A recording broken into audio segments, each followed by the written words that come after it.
E aí pessoal, beleza com você? Tudo bem? Eu sou Miguel Alves. Então nesse vídeo eu vou atender aqui uma sugestão, um tema, né, sugerido aqui nos comentários sobre a igreja, né? O porquê que a igreja católica é a mais antiga. Então vamos conversar um pouco nesse vídeo deste, né, tema. Por que que a igreja católica é a mais antiga? Porque, né, é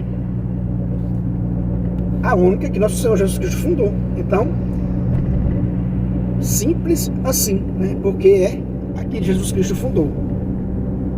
Não existe outra, né? É a única que nosso Senhor Jesus Cristo fundou. Então não tem outra mais antiga do que ela, né? E não tem outra verdadeira a não ser ela. O único cristianismo verdadeiro, legítimo, que veio de Deus, é ela, a Igreja Católica Apostólica Romana.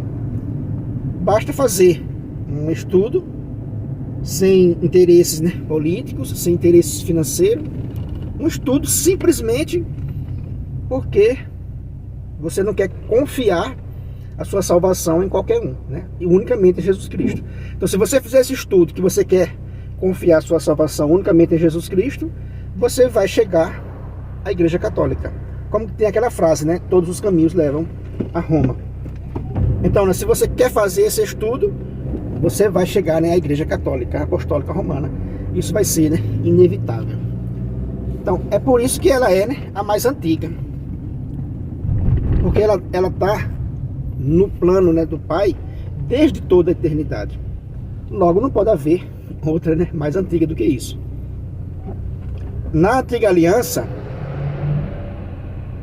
ela foi sendo preparada, né?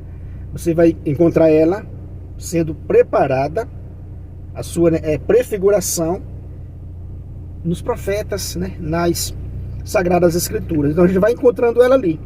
Do mesmo modo que você vai encontrando Jesus Cristo, você vai encontrando a igreja. Porque Jesus Cristo não é um personagem que surgiu assim no vácuo, né? De repente ele surgiu sem família, né? Não, ele quis nascer de uma virgem, né? Quis ter um pai terreno, um pai adotivo de São José. Quis ter uma família, ele nasceu numa família. Então ele não é um personagem solitário, né? Que nasceu assim, que apareceu do nada, um mito que apareceu do nada. Não, ele é uma pessoa, né? A segunda pessoa da Santíssima Trindade, o Verbo que se fez carne e habitou entre nós. Então, à medida que as Escrituras vai falando de Jesus Cristo, vai mostrando também a sua família, vai mostrando também a igreja, né? A Arca de Noé já é uma prefiguração da igreja. Depois nós temos o tabernáculo, né? A tenda do encontro, uma figura da igreja. Depois vai vir o templo do rei Salomão, né? Então veja, a igreja foi sendo ali preparada para os nossos dias, né? Ela foi sendo preparada. E foi inaugurada em Pentecostes. Ela foi inaugurada ali em Pentecostes. Na sua inauguração, veja, qual eram os meios de comunicação mais eficazes da época, né? Era propagar, né, oralmente, né? Pela escrita e a transmissão, né, oralmente. Veja que quando foi o dia de Pentecostes, né, a inauguração da igreja, foi num local que tinha muitas pessoas, diversas nações, né? Para que isso? Para que o evangelho se propagasse o mais rápido possível. Eles escolheram ali, não foi por acaso, né? Foi já essa providência para que o evangelho fosse propagado. Então foi lá em Pentecostes a sua inauguração.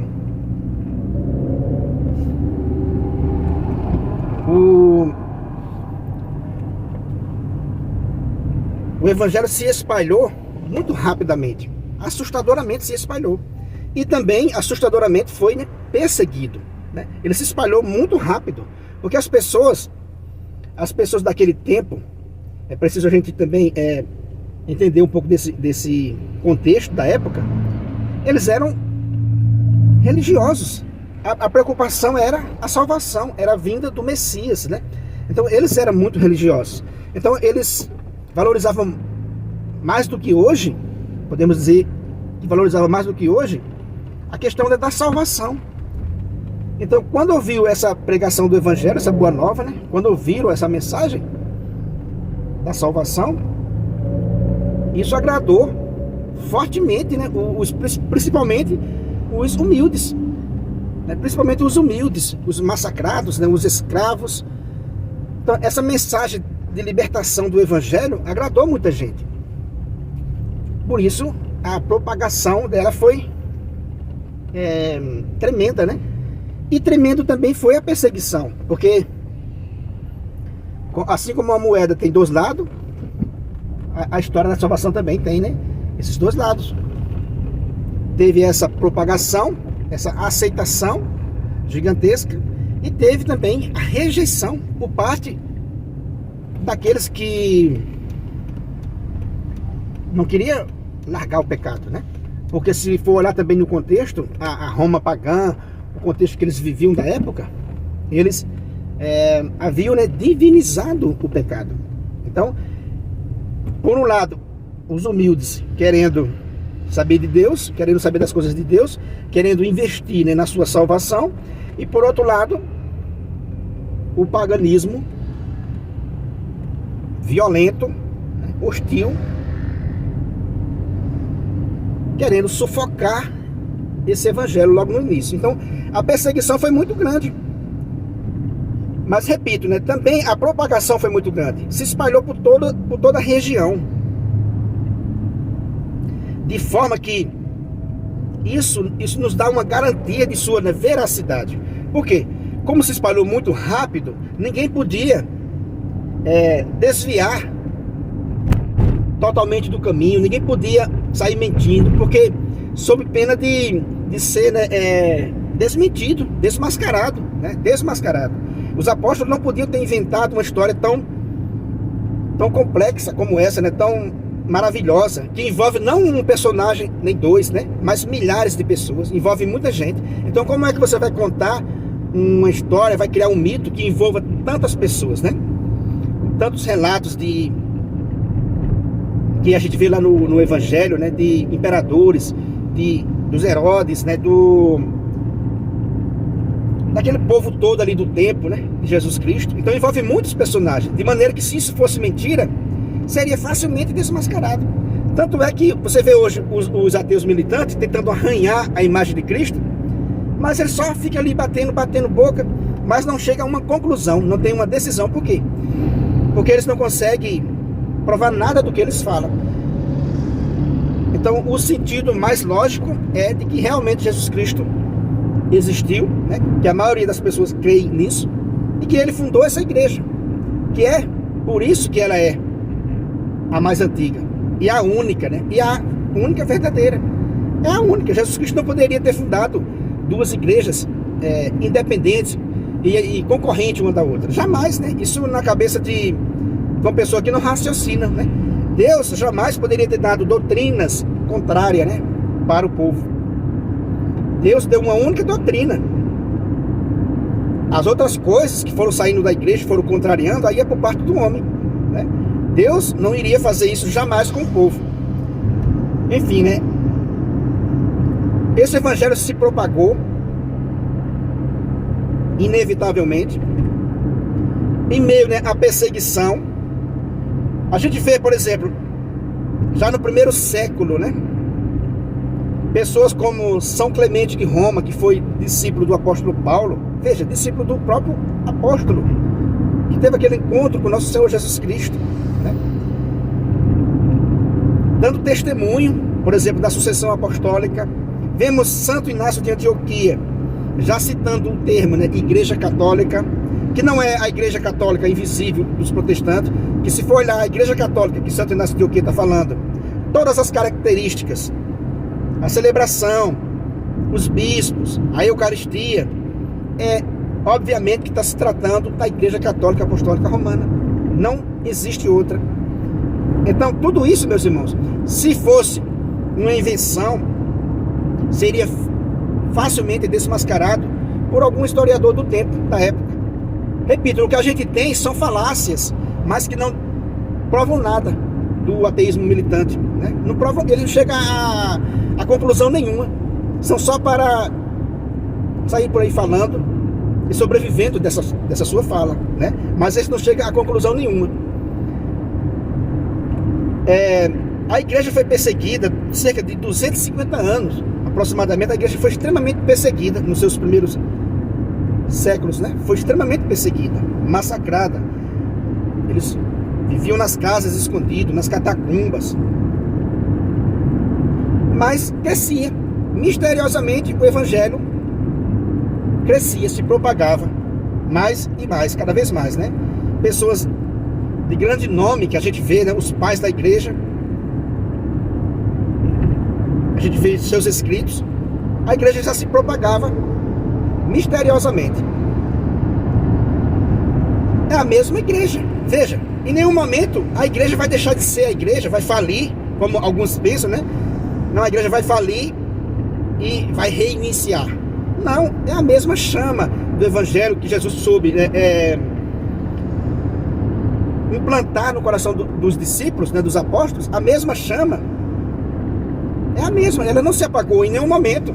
Alguém disse assim, não, mas essa igreja aí, ela se corrompeu, ela faliu e Jesus Cristo fundou outra. Com todo o respeito, né? Mas isso é um tolo. Isso é uma mentalidade da tolice, né? Jesus Cristo disse que a sua igreja, as forças do inferno jamais poderiam vencer a sua igreja, né? Então a mesma igreja que Jesus Cristo preparou, né, que foi preparada na Antiga Aliança, que foi inaugurada em Pentecostes, essa mesma igreja passou por esses anos, né, de perseguição. E veja, ele não vai mudar, em nenhum momento vai mudar o corpo. Tanto é que, ó, Jesus Cristo, ele é o quê? A cabeça desse corpo místico que é a igreja, né? Ele é a cabeça da igreja. Ele foi constituído como cabeça da igreja, que é o seu corpo. Você já ouviu falar que uma cabeça mudou de corpo? Você já ouviu falar isso? Olha, uma cabeça mudou de corpo. Não existe isso, né? Não existe isso. Então Jesus Cristo é o cabeça da igreja, que é o seu corpo. Seu corpo surrado, maltratado, odiado, perseguido, que foi inaugurado lá em Pentecostes, passou por esses anos de perseguição, martírio, e não mudou de corpo, pelo fato de Constantino ter decretado, né, o fim da perseguição, né? Isso não mudou de corpo. Isso foi um marco na história da igreja. A igreja já era inevitável, né? A igreja já era inevitável quando chegou em Constantino. Já havia muitos bispos, já havia se propagado em toda a região. Era inevitável. E Constantino, por ter se convertido pelas orações de sua mãe, Santa Helena, né? Foi guiado, foi preparado para encerrar essa perseguição terrível aos cristãos. Mas veja, né? A igreja já existia. A igreja já existia. Como é que você vai parar a perseguição de algo que não existe, né? Então, ele parou a perseguição, encerrou a perseguição de algo que já existia, e fortemente já existia. Massacrada, escondida, mas já existia. Então Constantino para essa perseguição. E isso foi, né, um marco importante na igreja, porque aí ela pôde desenvolver-se. Imagine se não fosse esses 250 anos a 300 anos de perseguição, né, da igreja. Imagina o tanto que isso não teria se desenvolvido, né? As pessoas encontram gravuras, figuras das catacumbas. Eu fico imaginando, se não fossem as perseguições, se não fossem as perseguições dos primeiros anos, a nossa fé teria um retrato talvez mais belo ainda do que é, né? Talvez mais belo ainda com relação à fé popular das pessoas, porque os cristãos já faziam, né, gravuras nas catacumbas, né? Os cristãos já faziam gravuras nas catacumbas, relembrando, né, a sua fé, para mostrar a sua fé. Imagine se eles não fossem perseguidos, imagine se eles não fossem massacrados. Essas gravuras iam para as beiras das estradas, né? Para as muralhas da cidade, para as igrejas, né? Essas gravuras iam para lá, que de fato foi depois que cessou, né, a perseguição. Depois que cessou a perseguição, aí essas gravuras foram parar nas paredes da igreja, nas muralhas, né? Nas estradas, nos caminhos, né? Enfim, quando parou essa perseguição, a igreja pôde desenvolver-se mais rapidamente. Olha que benção, né? Então você vai vendo a trajetória da igreja. Ela foi preparada na Antiga Aliança, inaugurada, né, em Pentecostes, extremamente perseguida, extremamente também se propagou, né, se propagou rapidamente, porque a mentalidade das pessoas era a salvação, né, da alma. Eles tinham essa preocupação que deve também ser a nossa. Então isso se propagou de uma maneira absurda. Repito, né, se não fosse essa perseguição ferrenha do início, essa fé popular católica teria, no mínimo, se desenvolvido muito mais cedo do que foi, né? Então, com essa liberdade de culto, a igreja pôde se desenvolver mais rapidamente. Aí foram surgindo, né, as definições, os dogmas, porque a igreja agora pôde ter, né, um instante, né, de paz, um momento de paz. Então, ela pôde desenvolver mais, né, essas questões, né, dos dogmas.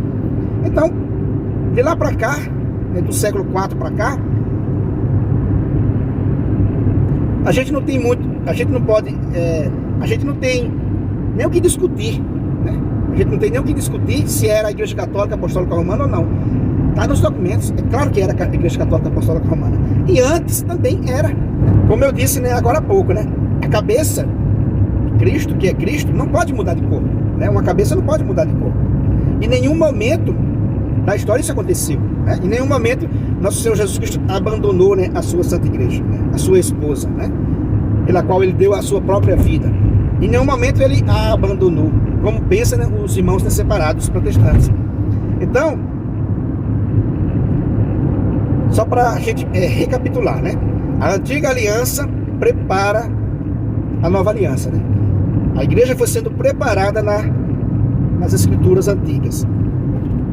A igreja foi inaugurada em Pentecostes, enviada ao mundo, né, em meio a essa perseguição, mas também a uma tremenda, né, aceitação, de modo que se propagou tremendamente, que o Império Romano não pôde sufocar, né? Se propagou tanto que o Império Romano não pôde sufocar, né? Tentou sufocar, mas não conseguiu. Então, quando chegou em Constantino, podemos dizer que ele foi obrigado, né, a tomar essa decisão. Por quê? Porque o cristianismo já era inevitável, ia matar as pessoas à toa. As pessoas já tinham aderido ao cristianismo, aquela fé em Cristo, né? Então, é essa a igreja mais antiga, não existe outra, porque é a única que nosso Senhor Jesus Cristo fundou. Que, repito, nesse meio tempo, né, do seu início, da sua inauguração, digamos até Constantino, em nenhum momento a cabeça ali mudou de corpo. Quando chega em Constantino, muito menos. Não mudou de corpo coisa nenhuma. Constantino deu liberdade de culto, mas Constantino não foi o iniciador da igreja, não foi o fundador da igreja, né? Quando ele deu liberdade de culto, a igreja já tinha uma estrutura que era inevitável. Digamos, se a perseguição continuasse,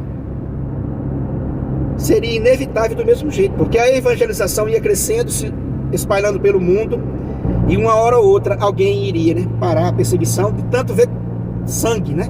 Porque os mártires, eles não tinham medo, né, das feras, da espada, do gladiador, do martírio. Obviamente, né, como ser humano, a gente disse que não tinha medo, né? Mas se entregavam, porque a visão da salvação para eles era o que mais importava, né? A salvação da alma era o que mais importava. Entende, meus irmãos? Então é isso que eu queria mostrar para você nesse vídeo. Respondendo por que a Igreja Católica é a mais antiga. Porque ela é a única. Aí foram surgindo ao longo do tempo os cismas, né, as heresias, e foram rompendo com a igreja. E veja que é tão interessante, é tão verdadeiro isso, que está até nas Sagradas Escrituras, né, lá na primeira carta de João, capítulo 2, né, versículo 19, diz que eles eram dos nossos, esses que saem, né? A Bíblia diz assim, ó, eram dos nossos, mas não permaneceram conosco para mostrar que verdadeiramente ele não era do nosso, né? Que se fosse dos nossos, teriam permanecido. A pessoa que estuda a igreja, a fé da igreja, ele permanece, não abandona a igreja de jeito nenhum, não. Porque ele reconhece tudo isso que a gente falou nesse vídeo, né? Então quem conhece, não abandona a igreja, né? Por causa de um cisma, né? Por causa de uma heresia. Não abandona a igreja de jeito nenhum. Mesmo vendo tanto erro, né, da parte humana, dos homens, né, da igreja, mas não abandona. Por quê? Porque sabe que a igreja, ela é como seu divino fundador, né? Assim como Cristo é homem e Deus, a igreja é humana, né, e divina. Então quem conhece isso, quem tem essa visão, não abandona a igreja por causa do pecado das pessoas. E os hereges e os fundadores de outras religiões saíram por causa disso, porque em determinado momento esqueceram-se que a igreja uma instituição divina. Beleza, meus irmãos? Então é isso aí que eu quis mostrar para vocês nesse vídeo. Muita coisa para a gente falar, mas isso aqui está dentro de um tema que eu queria, né, falar há alguns dias. E atendendo a essa sugestão, né, desse irmão, gravei, né, esse vídeo. Então é isso aí. Se você não é inscrito nesse canal, eu peço a você que se inscreva, né, deixe aí o seu comentário, compartilhe aí com seus amigos. Muito obrigado e fique com Deus.